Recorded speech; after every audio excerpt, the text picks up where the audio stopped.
Hi, it's Steve Hargadon, and we're sort of in the final stretches of the second day of Library 2.014, the fourth annual conference on the future of libraries. And it's such a pleasure to have David Weinberger back. David is what we call a distinguished speaker, having previously been a keynote speaker, and he generously agrees each year to come back and talk to us, and it's most appreciated. Thank you, David. Oh, thanks for having me. It's a good opportunity to think about some things more or less out loud. And I don't have slides for no particular reason. I don't think you've had slides any time I've seen you speak. Maybe that's not right, but well, you know, if it's in person, I generally do, but I take this as an opportunity to speak a little bit more freely. And because, especially since there are, I'm glad you did. Because there are so few people here, thank you very much for being here. Is there a way that we can make this more interactive rather than less? Absolutely. Let me do one quick thing here. I'm going to just thank our sponsors, especially San Jose State University and their now newly renamed School of Information. And we're really appreciative of Rutgers coming on board as CISL this year to support the conference. And thanks to our other great sponsors. LearningRevolution.com is my organization. I'm now running conferences, free conferences on museums, libraries, traditional schooling, school leadership, and homeschooling, trying to bring these different threads of learning under one umbrella. And please do visit LearningRevolution.com to find out more.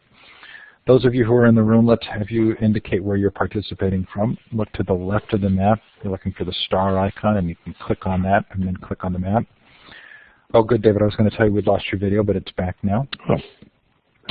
This is a nice small group. So put your information in the chat if you would. And Martin, I know you're in Hungary. We really appreciated your good work in helping curate and moderate that strand from Hungary. Looks like we have Australia. But I'm going to move us forward and just make notes in the chat there if you'd like of where you are and the time and the temperature and the like. Okay, so David, I'm going to help you in whatever way you want, and then let's make this as informal as you would like it to be. Okay, so I'll drone on and on unless somebody interrupts me. And the reason why you lost my video was I have a sheet of notes, and I propped it up on my laptop right over the camera because I am an idiot. So the topic is something about John Henry in the library. It's not something, it is. John Henry in the library, algorithms versus humans. I'm going to guess that at least some of you, if not all of you, are too young to remember the John Henry folk song back in the folk song days. John Henry was a steel-driving man, and he goes up in a contest against an automatic railroad rail pounding machine. And I believe that he wins, but he dies from the effort. And so I don't think it's quite that grim, but it's a suitable folk song to be playing in the background because that is the question I want to talk about. Namely, what role is there, and do we think there will be, for humans, and in particular, but not only, librarians, as the recommenders of the next book we should read or the book we should consult as we are doing our research project, whether it's a high school report or a college research library project. So this question has been playing out.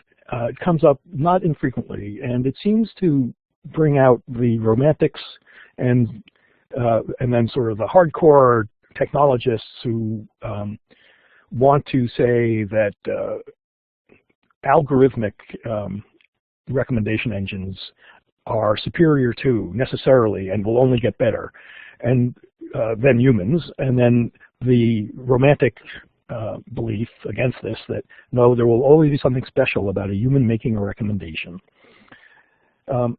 this problem seems not to be just a question of technology, that is. It's also a cultural question. I mean, it's a place where, as libraries feel besieged by technology, as has been many libraries and librarians have felt over the past 15 years, threatened by the new network technology. One of the fallbacks is libraries are staunch defenders of privacy, as they are. And another is that librarians have human insight and wisdom that a machine can never duplicate. They are the John Henry. And certainly, actually, I believe that quite. I certainly believe that librarians have a type of wisdom that we do not want to lose. We do not want to cede simply to the machines. So we can. One of the ways of crystallizing this, a very common way, I think it's a good way, is to look at Amazon.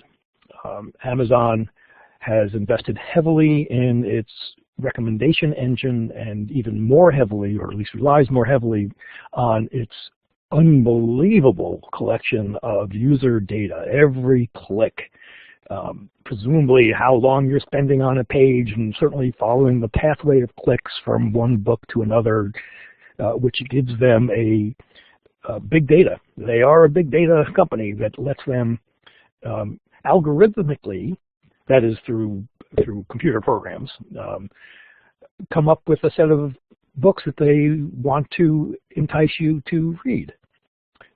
Actually, let me rephrase that they want you to buy, because Amazon's interests are first to get you to buy another book. They don't much care which book it is, and this actually results in some very admirable things about Amazon. One of my favorite stories, which I think is true, but who knows, is that when Jeff Bezos first introduced the idea many years ago that users would be allowed to review books at the management meeting, one of the vice presidents or whatever said, but Jeff, and people will buy fewer books. You know, they'll see the book, they'll see it has 2 stars, and they'll buy. And Bezos' reply was, no, then they'll buy fewer books they don't like. Amazon doesn't really care which book you buy, it just wants you to buy another book. So it has a very strong commercial incentive to put books in front of you that you will find enticing, and even to be books that you are satisfied with once you have bought them. If you've bought a few Amazon books on their recommendation and you didn't like them, you're going to buy fewer books at Amazon. So they have an economic interest in showing you books that you will like. And so they have developed a pretty remarkable recommendation engine. I know people split about this. I find it actually really pretty good for me. And I know it doesn't work for everyone. But for many of us, and apparently for Amazon, it works really pretty well. So that's great. And you can spend a lot of time browsing through Amazon. Finding books and buying books, or the obvious problem with this is that Amazon's interests are not our interests. Amazon wants us to buy a book, and it does want us to like the book as well. But that's not the only reason that we recommend things, and it's not the only social role of recommendation. The recommendations play a role in our culture. It's a very common topic of conversation, online or offline, among people, all sorts of people. It's actually one of those common denominator conversations you can start up if you don't know somebody. You need to make small talk. You can talk about, are there any good Italian restaurants in the neighborhood? Or I was looking for a jeweler to resize my wedding ring. Any recommendations? So we do this all the time. It's a really important social function. When it comes to books in particular, there's a special role. You see this with other cultural items, but I think more so with books, and that reflects the special role that books have played in our culture. Maybe they're not gonna for long, but they certainly have. So if you're talking with somebody about movies, and you say you liked The Expendables, I don't know why I picked that example. Haven't seen it. I hear it's terrible. Anyway, you will get recommendations of movie, very likely recommendations from the social conversation, from whoever you're talking with, for movies that are very much like The Expendables. Same genre, you know.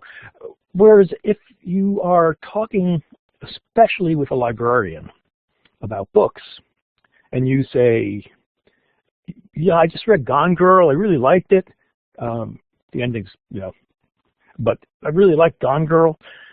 A librarian will do something that frequently in the sort of the friendly movie conversation won't happen, which is to recommend two types of books. And the first is another book like Gone Girl, maybe by the same author or whatever.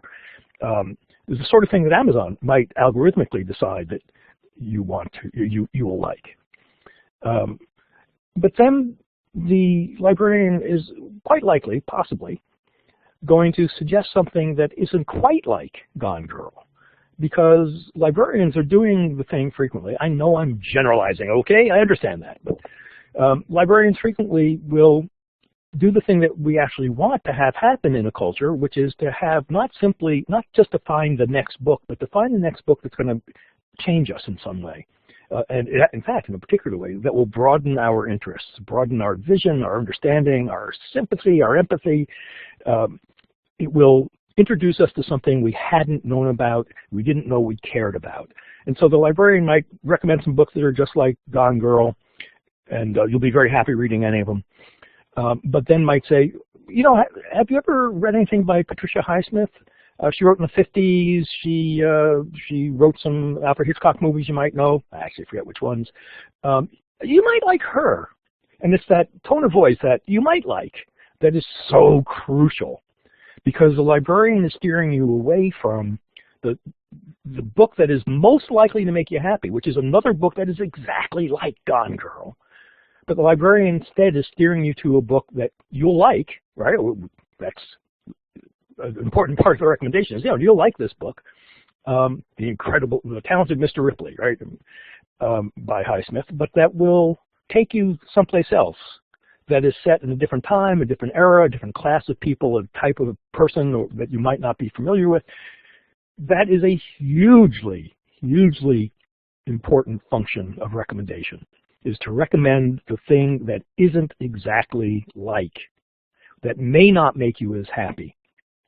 This is something that libraries historically have done. In fact, one can imagine, I'm not going to imagine, the best sort of recommendations, the ones that really make a difference to us, frequently will come from a friend, somebody that we trust, who will say something like, I think I may have indicated I am a Boston liberal, so let me use myself as an example.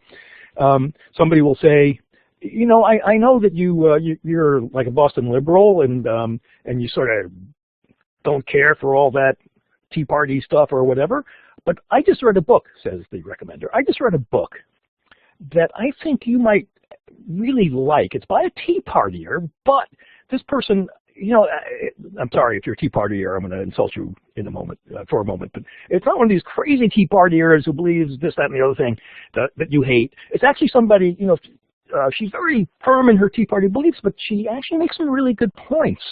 That I think you'll like it. And if this is coming from somebody who I trust, a friend who, let's say in this case politically, I share some beliefs with, that is the most valuable type of recommendation ever. I have no problem finding books that confirm my beliefs. Nobody does. That's really easy. Finding a bridge figure, a bridge book that can speak to me across differences and yet is it's able to speak to me. That is the most valuable sort of recommendation. And as I say, I mean, it begins with generally with an acknowledgement from the recommender that they know you're initially going to think this book is not for you, but they're going to show you why it is. I know that you hate this Tea Party stuff, or I know you, whatever. Yeah. So recommendations are really, really important. That sort of recommendation that bridges a divide is especially important, and it's one of the ordinary roles, one of the roles that librarians ordinarily, every day, fill without always getting credit for it. And it's not clear who in our culture, except for librarians, can be counted on consistently to make recommendations that do not simply please us. It's easy to find things that will please us. It's harder to find things that will challenge us successfully. It's also very easy to find things that are contrary to what we believe, but will have no effect on us because we'll write them off. I'll throw down the book and say, oh, it's just another, whatever, Tea Party or whatever. And if you, as I say, if you're a Tea Party, or just reverse, do a search and replace on those terms. And okay, so yay for librarians. That is a function we don't want to use, but there is, first of all, a terrible problem, which is librarians do not scale. I can go to Amazon any time, day or night. I can go through dozens or hundreds of recommendations really quickly. That scales. Amazon always has an answer. Librarians don't, because human beings don't. Individuals don't. So that's the first issue. And the second issue is I'm going to get on the seesaw, because I just praising librarians, and I hope appreciating librarians appropriately.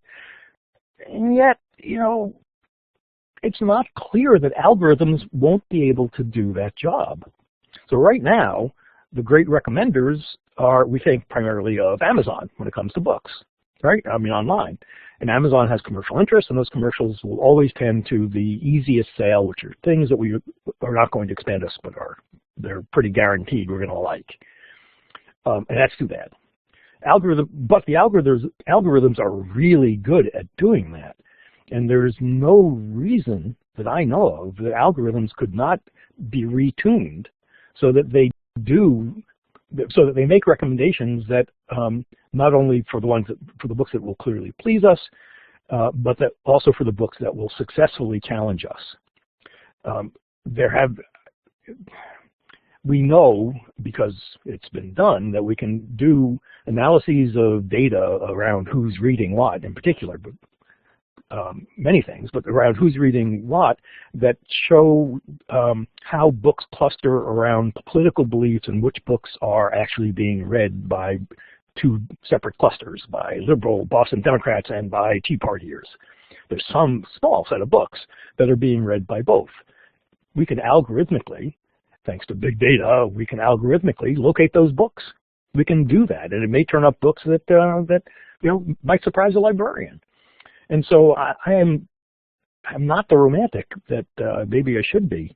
I don't believe there is an inherent superiority of humans over machines in making recommendations, even challenging recommendations. The question is, who's going to do that? It's not in Amazon's interest to do that. It is in librarians and libraries' interest. Culturally, it is in their interest to make recommendations that challenge us. So I want to throw into this mix, I've talked a bit about librarians and about algorithms.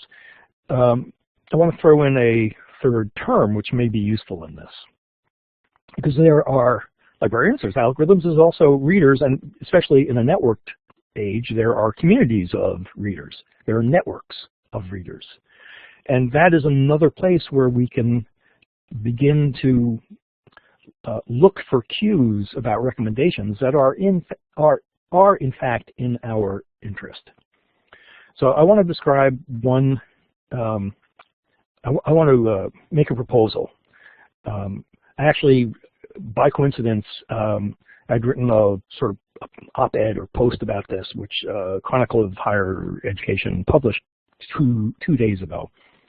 And this is a stacked proposal for something that we call stack score. And I say we because this comes out of a project that I was co-director of a Harvard Library Innovation Lab for about 4.5 years. I left in about a month ago, and this is a project that lab did. So the idea is this. Libraries are defenders of privacy, as they should be. And any conversation, on one hand, on the other hand, we know that algorithmically, knowing what readers are reading or listening to, etc. But let me stick with books as the example. That knowing what readers are reading is very valuable metadata that can be put to terrible purpose, but can also help a community understand itself and guide itself. But that usage data I've been pushing for opening up highly anonymized reader data, usage data, for a while, and I'm coming to the conclusions that it's not going to happen anytime soon. The question of privacy is just overwhelming. There is at this point no good way of figuring out what is sufficient privacy. Under what conditions could this usage data, even when anonymized, be released? There's some interesting projects going on. There's one going on at Harvard looking exactly into this sort of question, not specifically to libraries, but what are the metrics? How do we know whether the data we're releasing is in fact safe enough from being taken by hackers who can then cleverly, because hackers can be really clever, cleverly figuring out, working backwards to identifying the individuals producing the data. It's a really hard question. We're not there yet. We don't know what that answer is, and so it's virtually no libraries, a tiny handful of libraries release any form of usage data because, understandably, they don't want to find out in 18 months that a hacker has, in fact, figured out a way to identify readers and the books they're reading. It's just so I don't think usage data is going to be released anytime soon. So, and yet it is useful. And so I've been proposing this thing that we call stack score, which is big dumb data. Here's the idea. A library that wants to make some of its usage data available, and I'll explain why that, give some examples of why that's a good thing, but just for the moment, a library that wants to make some of its usage data available this comes up with a formula, a way of computing the relative relevance to the community of any work. And so, for example, they might take information about how often, anonymized information, about how often the book has been checked out over the past, I don't know, 3 months or a year or 10 years. They might look at how many times it's been put on reserved or how many times it's been, the loan has been extended, how many times has a hold request been put in a research library environment, a school library, how often has it been put on reserve for a class, how often has it been on the syllabus, whatever user reviews and ratings, whatever the library decides is relevant, is useful data. Has it been recommended by a librarian? You know, you could decide to give that 10 points and every checkout to be 1 point or whatever you want. So you come up with a way of assessing roughly what the relevance of each work is to your community. You then assign every work in your collection a number between 1 and 100, where 100 means highly relevant and 1 means not very. And you release that. And incidentally, probably should also release the distribution curve. So if you are, if you're giving all of your library's items, you're giving 90 or above, and another library has more of a bell curve, it would be good for computational reasons to know that. So the disadvantage of this is that it's an extremely crude measure. The advantage of it is that it preserves privacy to whatever degree the library wants to. And if this is a computed number between 1 and 100, it's going to be really difficult for anybody to go backwards and figure out who took out that book. That's not part of the number. It's just a number. That's all that it is. So that's one advantage, is that it's incredibly secure. This is, of course, calling things incredibly secure is what people do shortly before the hackers announce that they have re-identified people. But this is a very, seems to be a very safe way of releasing some usage data. And the second advantage that it has is that because everything is expressed simply as a number, an integer between 1 and 100, it becomes very simple to compare usage across 2 libraries. Right? You're not trying to figure out well, is a checkout by this library equivalent to a checkout by that one, and being put on reserve over here, or how do we weigh that against, so forth. It's just an integer between 1 and 100. So it has those important advantages. So let me briefly tell you some of the uses of it, or what I think is actually the most interesting use. So, I mean, the most obvious use is that you can rank, when somebody does a search on a topic, let's say, a keyword search of some sort, you can return your library browser, your OPAC, can return results based upon their stack score. So we do this with a project that we've done at Harvard called StackLife, stacklife.harvard.edu, which is an alternative browser for Harvard's almost 13 million items, and it's a huge collection.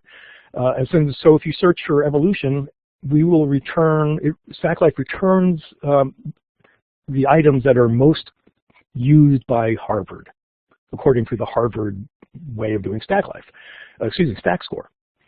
In fact, we heat map it so that the darker blue, the more relevant it is to the Harvard community, the more used by the Harvard community. For certain types of searches, ones where you are exploring a topic, turns out that's really helpful. It's really helpful. I mean, there are thousands and thousands of books on evolution, for example, if that's your keyword, your search at the Harvard Library. You have thousands of results. It's sort of useful. It's not the last word, but it's useful to see, oh, these are the ones that are being consulted by people in the Harvard community. That's really useful. It has a disadvantage. The disadvantage is that we are thereby contributing to the formation of a huge head and a very long tail, because we're sending people and highlighting the works that are already being used. And that's something really to be taken seriously, but that's one of the reasons why I like StackScore. Because if other libraries make their StackScore information available, publicly, openly available, then somebody could write a browser like the one that we did, the StackLife one, that says, okay, so evolution, this is what's being read at Harvard by the Harvard community, but here's what's being read at MIT or at New York Public Library that is not being read by Harvard. So it also provides a way to let communities inform one another. So communities can play, I think, a huge role in the algorithmic computation of recommendation. Of course, this is a computation that's being based upon very human usage. And within this community, within the StackScore, librarians can be counted especially heavily. If the work makes it into a LibGuide or some other form of staff recommends list within a library, the library can choose to boost its StackScore very significantly so that the voice of librarians are still heard.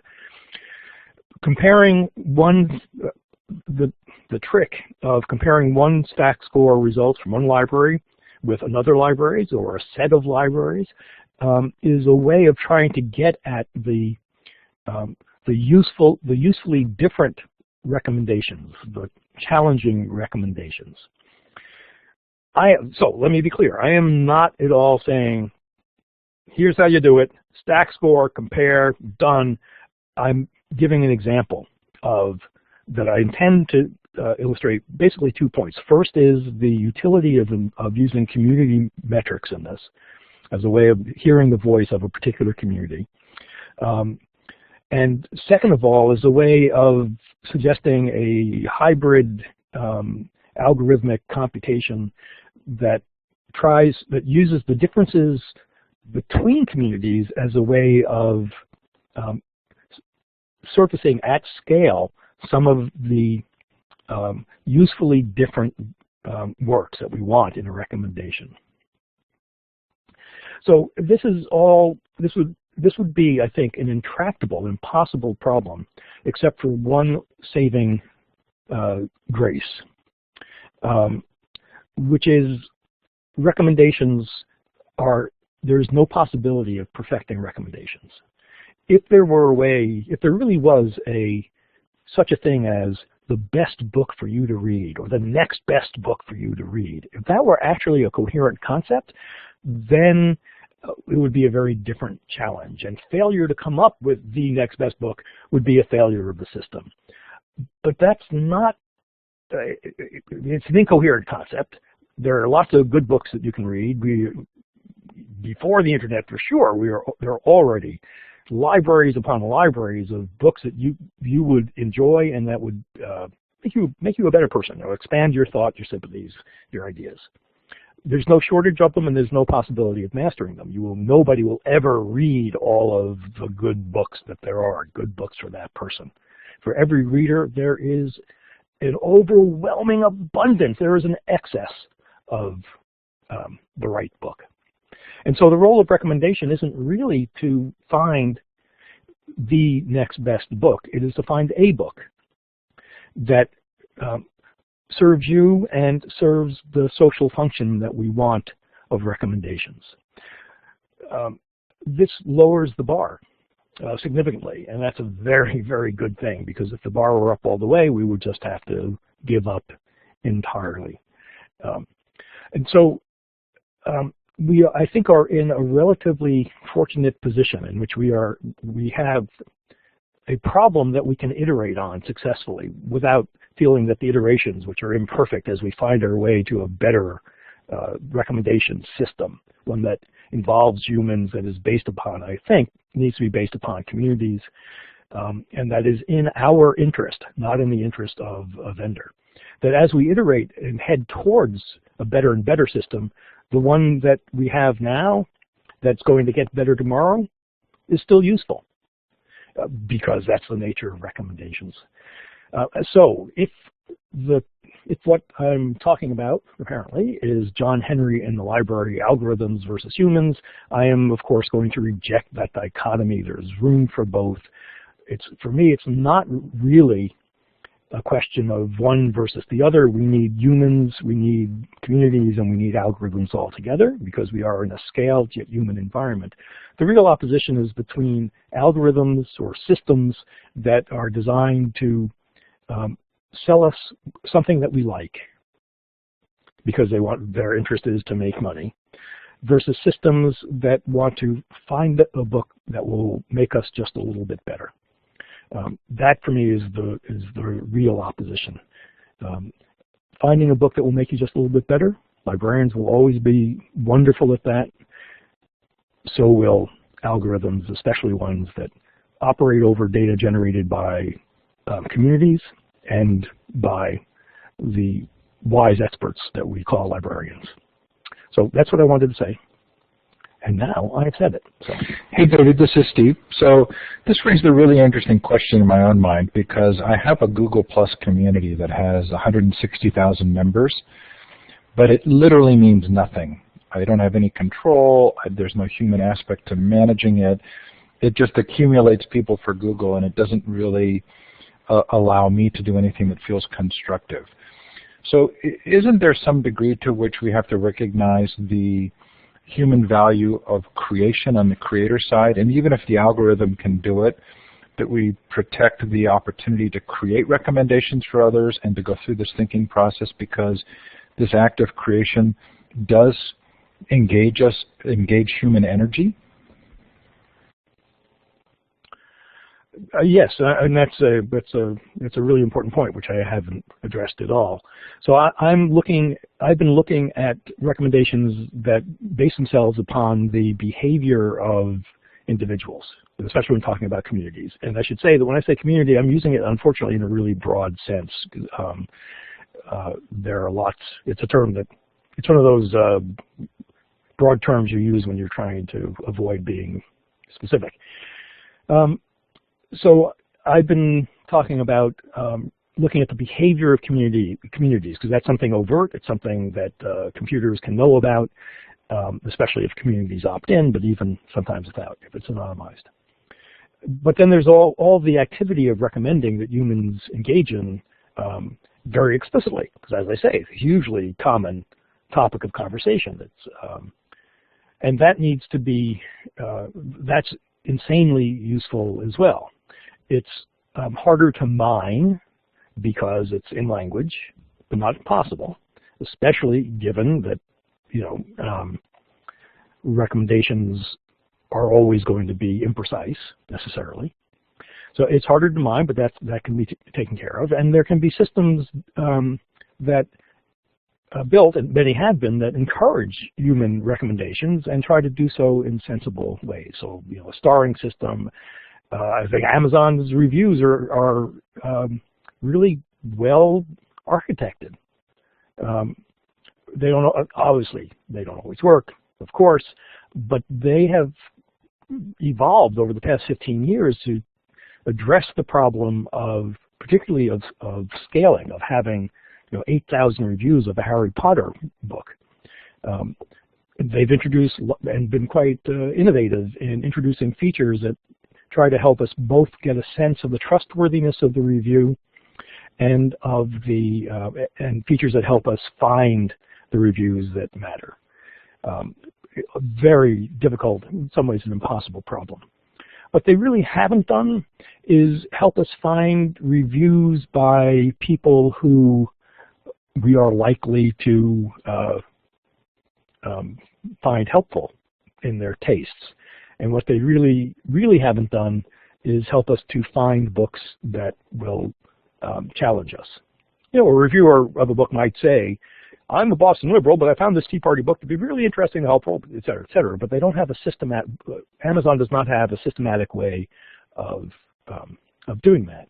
Within discussion, comment threads, not at Amazon, something that you occasionally see that I have always thought is a good idea are buttons that let you like something, but also say that you disagree with it. And to value those within the system quite highly. I mean, they maybe rise up faster. I liked it. I disagreed with this, but I like it. That's the sort of bridge comment that I think we want more people to hear, because it's not simply repeating and echoing and confirming.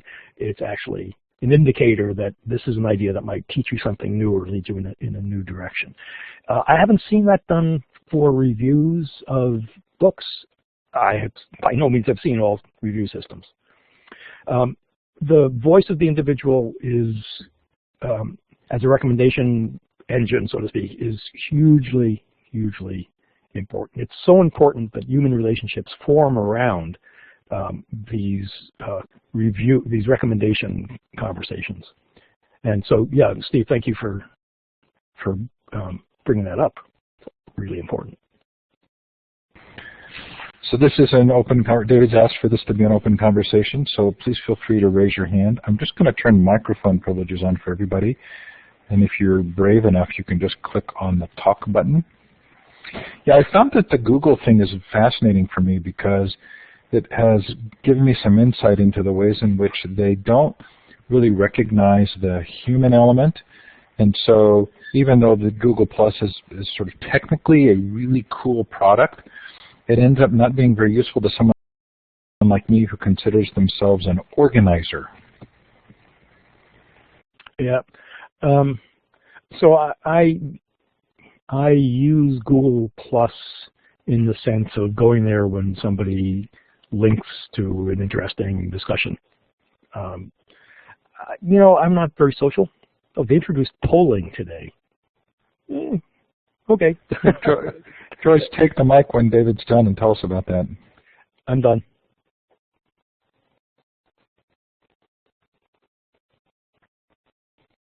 Joyce, you have mic privileges if you're brave enough. Joyce did a beautiful job today giving a keynote on social capital. You know what? I'm not completely happy with Google Plus communities, but I'm finding them very useful. I like the idea that the potential is there for threaded mini conversations. I like the idea that I can use my hashtags, and for my graduate department, it seems to be working. I'd like to get more student voice involved, but the polling that they introduced today, David, might really address the noting, the going beyond amplifying of not being able to do more than like. Like is just such a frustrating thing because you find yourself sympathizing when somebody loses a loved one and you like it, and Right. it just doesn't seem like the right thing to be able to do. So I like the idea of being able to engage in discourse really with a community. I think that these communities can get too large, and maybe we need some kind of taxonomy for what's the right type of platform for a particular type of community, and maybe we don't really understand that yet. And maybe not every platform is right for every type of community. Absolutely. And we're all working through these things. Sometimes we're trying to make a tool work that just because it exists and it seems to look like the right thing, but it may not be. Yeah, no, that is so. Thank you. That is so completely true. I mean, so I'll turn out to be wrong because I'm about to make a broad, sweeping statement. But there can be no one single way no one single set of features for all of human discourse. So even if they added the like but disagree at Facebook, that's still not going to work for the expression of condolences. I like it, but I disagree with it. That's not going to work. So the upvoting and gold at Reddit, I think actually works quite well for Reddit. Not for all their conversations, and you occasionally do run into somebody saying exactly that. I gave you a thumbs up even though I really disagree with you, which is great, but it's not a structural part of it's not an affordance. But that thumbs up seems to work. Thumbs up upvotes seem to work pretty well at Reddit, at least so far. Liking, at Facebook, it depends on what. I share your misgivings. I can share your concerns about it. There cannot be a single one right way of doing it. Clay Shirky, who I assume you're all familiar with and who I am a huge fanboy of, has been over at Ello, the new privacy-based, supposedly, social network, ELLO.co. I'll assume you've all heard about it. My main beef with it is just an old guy rant that I can't read their tiny gray on white type. It really annoys me. But Clay has been he's been spending a lot of time there, and Clay is somebody who in public on the web he was never much of a blogger as far as I know. He posts every now and then. He posts a brilliant post, but he was never in the blogging everyday crowd. He's been spending a lot of time at Hello, and recently, like yesterday, defended why he's doing that. Somebody, by saying that Hello to him feels more like LiveJournal, which he has always liked. That is, he is more willing to try out to talk in his own voice, not to do a lot of drafting and editing, just to write and to post, to have more informal conversations on Ello than he does either as a blogger or on Facebook. There's something, whatever it is about maybe the design or the affordances or the current clientele, so to speak, that has induced a particular type of discourse from him, which is great. What he's doing there is really interesting. Clay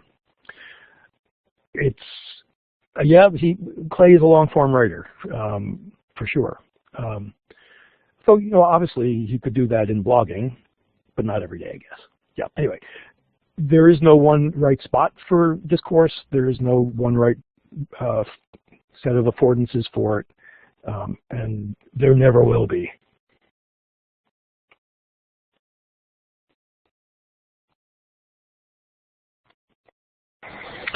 So if anyone has any comments, please feel free to click on the talk button to turn your microphone on or put a note in the chat.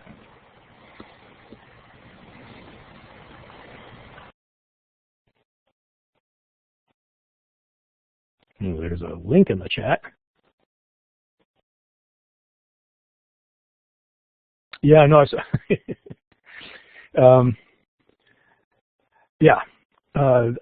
that was, did I read this or he wrote about it? Yeah, he wrote about it in Medium. Clay, so this is a reference to Clay's stance on basically enforcing a closed laptop rule for within his class. He has some exceptions, very reasonable exceptions, but it's as somebody who is, namely me, who is about to start teaching a course in January after not having taught since 1986, and as somebody who's pretty committed to the net, I read this very carefully, and I'm leaning towards assigning it as the first thing that we read in the class as a way of justifying why. So, Joyce, you're finding that closed laptops is the right way to go? No, I'm not. Okay, so the Me Too came from, I'm finding that my students kind of need to learn when, it's almost learning a new etiquette or a new expectations. There are times that, I've been a high school teacher as well. There are times when laptops open is right. There's times when that 45-degree angle is right. And I want them to get that. And very often we're looking things up for the class. I think when you set your expectations and you vary the activities, it's a classroom management thing, just like anything else. It's a little bit more challenging, perhaps. But if you set your expectations up at the beginning, for instance, I had this one moment where I was completely humiliated. We had Howard Rangold visit the class in a Google Hangout, and Howard talks about infotension, of course. And I had two students in the back of the class who had their laptops completely open, and Howard was talking, and he called them on it in terms of, here we have, and he didn't say this, but I said this to them afterwards, here we have my hero, an esteemed guest, is visiting the classroom, and you guys had your laptops open and you weren't looking at him, and he couldn't see you. And that never happened again. The fact that they actually were on task actually didn't matter, because it was more about the courtesy and the way humans behave with each other, and expectations for eye-to-eye contact at some point. Maybe I'm old-fashioned about that. But very often our activities take us online. Students are looking things up for me while I'm doing it. We have back channels happening, and I'm not going to check every minute to see if students are on task. I set my expectations, and they generally rise to the occasion. And then when I have these moments to kind of point to issues, I do.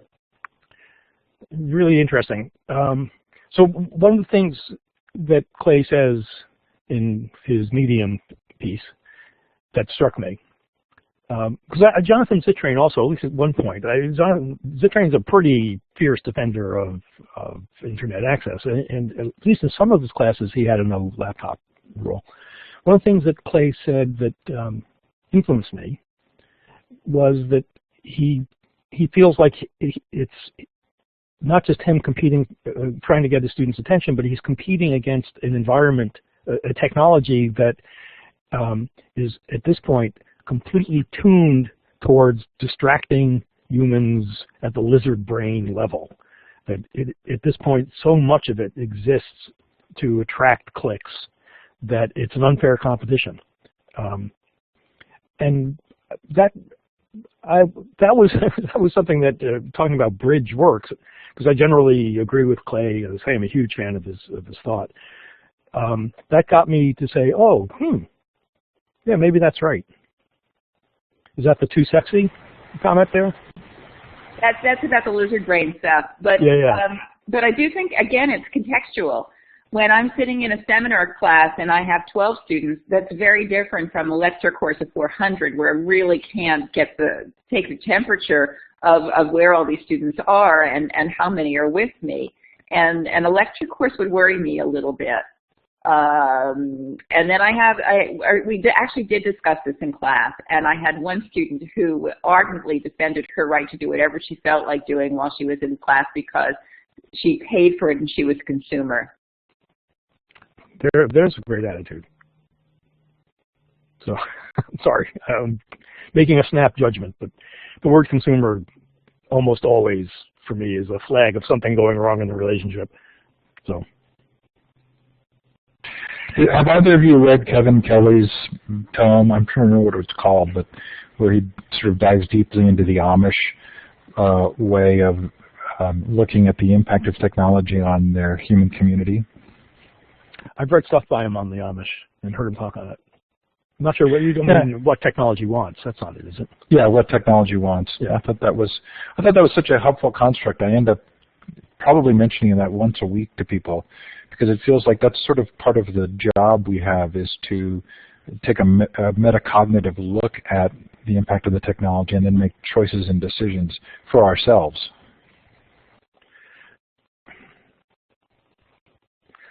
Yeah, yes, but. So in Shirky's article, he talks about a student who makes a case for why she or he, can't remember, needs the laptop and takes responsibility. But that's the exception. And also to Melissa, students can be disengaged even without tech, absolutely. But for me, at this point, the question is the internet, has the internet become, I understand I love the internet, right? But it's also is incredibly distracting, and over the course of its lifetime, there's been an enormous amount of money put into making it as distracting as possible, as attention grabbing as possible, and people are really, really good at it, just as if you had somebody dangle a little piece of silver, flashing silver light or something in your peripheral vision, you are going to turn to it. And if you want to attract people's attention, you learn how to do that. And if you're online and you want people to click, because that's how you make money, you learn how to attract people's attention against their will. So if it is the case that the internet is inherently a force for distraction, then isn't that a reason to at least suggest, maybe insist that the laptops be closed? I'm very unsure about this, but isn't that possibly a reason to ask for a closed laptop rule? So how would you respond to someone like me who says, I've discovered that if I type while I'm listening, if I take notes, even in a regular meeting, I think better, I organize in my mind, and the act of typing, which looks as though it's a distractive activity, is actually a significant learning experience for me. You would allow me to do that, right? Could you bring a typewriter in? Yeah, so I'm exactly the same. Everything you just said is true of me.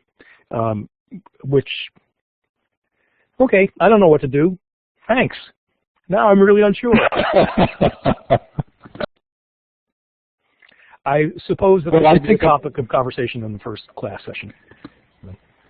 Don't you think, I think about my own children, and I think my ultimate goal is not to impose a rule on them, but to help them develop their own sort of healthy attitudes and self-direction.